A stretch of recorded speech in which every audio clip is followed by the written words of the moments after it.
Hello YouTube artists! I'm Kelly Hernig and welcome to In the Studio. Today I'm going to share my favorite sketchbooks. I've been doing watercolors now for 3 years, really full time, like almost every day, and I have my favorites for particular reasons, and I thought that it would be a great video to show you what I'm using them for and how each one is so different. My very first sketchbook was a Stillman and Burn. This is the Beta series, which is the blue cover. It comes in a soft cover and a hard cover. But what I like about this is the thickness of the pages. So listen. And you could see how thick they are. Now, the thing with this book is it's more like mixed media paper, but when I first started using these, I was doing more urban sketching, and I like this book for my travel guides. So I still use these to this day, and I love them because they are firm. They open flat, which I like when I'm on location. I can easily bull clip the edges here or just hold it down and paint. And I really love this for the paper thickness. That is really my main reason. It doesn't buckle. I can do mixed media on it. I can glue things in. I can paint. I can sketch. And I just get beautiful, beautiful lines. You can see that I've glued tickets in here. There's stickers in here. And I like the way that it reacts to the colors. It makes the colors very vibrant, in my opinion, just like the regular paper, because it is a brighter white paper. I prefer white paper than like a creamy paper. But again, that is a personal preference. I have this in, this is the 5.5 by 8.5, but I also like the square, which I think is 7.5 by 7.5. Again, that is a Stillman and Burn Beta series. And I will have all of these listed down below. And then what I do with these two is you could find hair bands, and I use these to hold all of my books closed on my shelf. That way they don't expand, but it's a great way to just keep them closed. And this way too, when you pack, you can always stick paper towels or whatever you want underneath here. I just love the Stillman Burns. The next book I'm going to talk to you about is this little guy. He is so cute. And I have to say, I have about 7 of these full right now. And I just keep buying them because I like them for the size. I mean, this is your hand, so you can see that it fits in your hand. This is a Timu Arta. And this is one that I did the color in and out of the garden with, but I also do leaves all the time. So I will go to the yard, pick up a couple leaves, come in and just do a leaf on each spread, and I'm happy with that. I have my journey through these little books, and I love seeing that. And each year I just go out and pick whatever I find in the yard and bring it in. I also like this paper. It is very textured paper, but it takes my splashes very, very well, and I love that. There is a perforated edge here on this paper. Let's see if you can see that. See the perforation there and there, but look what it does to my splashes. And you can see how textural this paper is, where the Stillman and Burn is pretty smooth.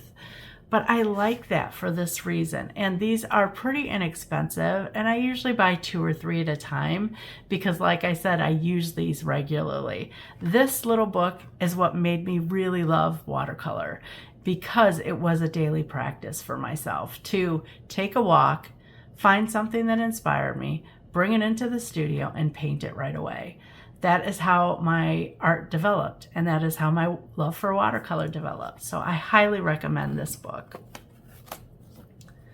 From there, I was introduced to handmade watercolor books. Now, this was from a company called Sketchbook and Company. They are no longer available, but wait till the end here. I have something to share with you.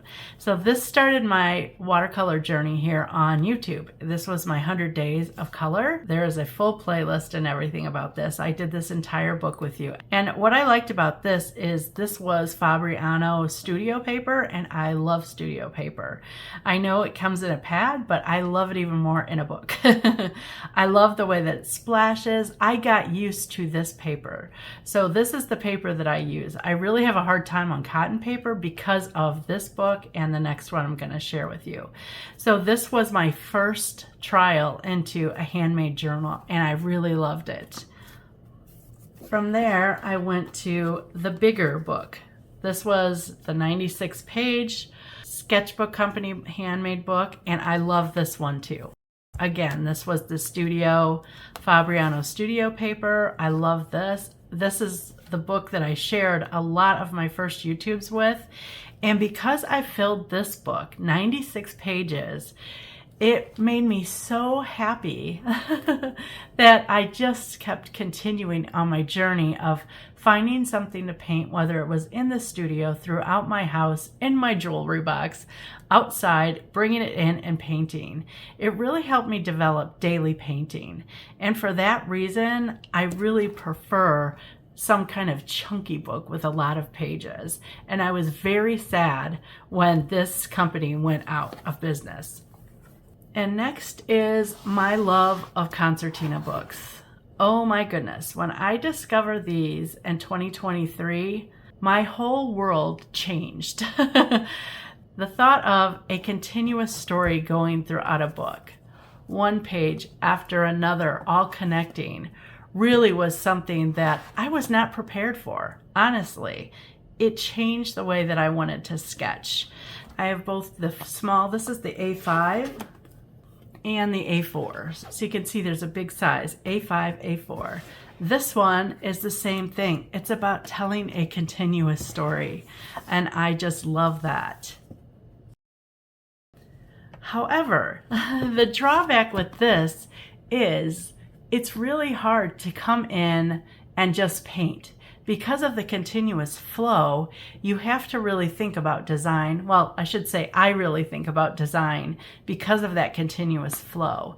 So it's not as readily available to just come in from the yard and paint. But look what I found.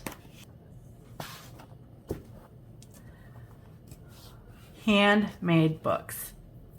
Remember, my love of my sketchbook here, that super fat one, I was so disheartened that I couldn't find something this big that I found a lady on Etsy. Her name is Deanna. These are all of her sketchbooks, and I'm going to share them with you. I asked if she would do one with 96 pages. You guys, look how beautiful this looks. She gave me a couple choices of covers, and look, it's two-sided. Isn't that the coolest? I love that so much. And she did the paper that I asked, and look, it's all deckled edged. I love this even more. Oh my goodness, I cannot wait to do this. Now, Deanna works in Fabriano Artistico. She now has added the Fabriano Studio to her line. She uses arches, and some papers she has limited quantity of, and she always says whatever it is listed into her books. But what she's doing right now is she has several books that you can order the paper or the cover, which I totally love. Look at this one. Well, this is one that she has. She's got a lot of golden books. Look how charming. When I picked this cover, this was a book from my childhood. I love Pinocchio. But look how many pages. Oh my gosh, I just love the way that this looks and feels. It opens flat. She does a beautiful job with her stitching. I will list her shop below, and please say Kelly said hi if you order. But I love this so much. And she also includes the pages from the book. So like I got all of the pages from the Pinocchio book too, which was great. And she does that a lot with her books. As she takes out pages, she takes them and adds them to the back, which this is what I love those for, is if you're working in mixed media, say you're working in pastels or something like that, you already have papers that you can stick between that were in the book, which I love. She usually puts a page on the front and a page on the very back where the things are glued in. And I like that it shows that it was a vintage book. But all of her books lay flat.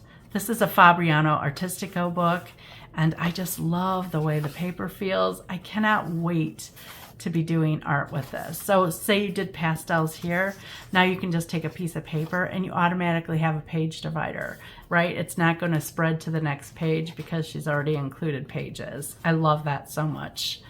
So I wanted to show you, this one was bound in a book. This one is in a book, but look what she did on the sides there. Let me show you the stitching. So she normally shows you the sides in her Etsy listing, and I just love that. I don't have any with fancy stitching on the side like that, so I was really impressed by that. I love the book here. And again, it all lays flat.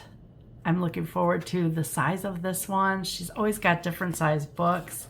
And then look at this stitching. I really like this one because of the orange. I've got orange studio items here, so I love the stitching here, and I love just that cover photo is great. I don't know this book, but I love it already. Again, another small book.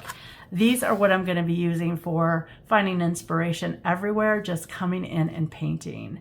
So I wanted to give you a really good option for some really cute handmade books. So check out Deanna on Etsy, and I will list all of the sketchbooks in the video description below. I hope by looking through my sketchbooks, the ones I use almost daily, you found different reasons for different sketchbooks, and there's nothing wrong with that. I like to compartmentalize so that I know, okay, this is my daily. It's meant to be quick. Okay, this is meant to tell a story. It takes a little bit longer. And the whole point is just to get painting. Create, sketch, paint, just enjoy yourself. Being creative is one of our greatest joys, and I hope you feel that every time I open one of my sketchbooks. If you are inspired by today's content, please like, comment, or subscribe. It will help my channel grow. Thanks so much for watching.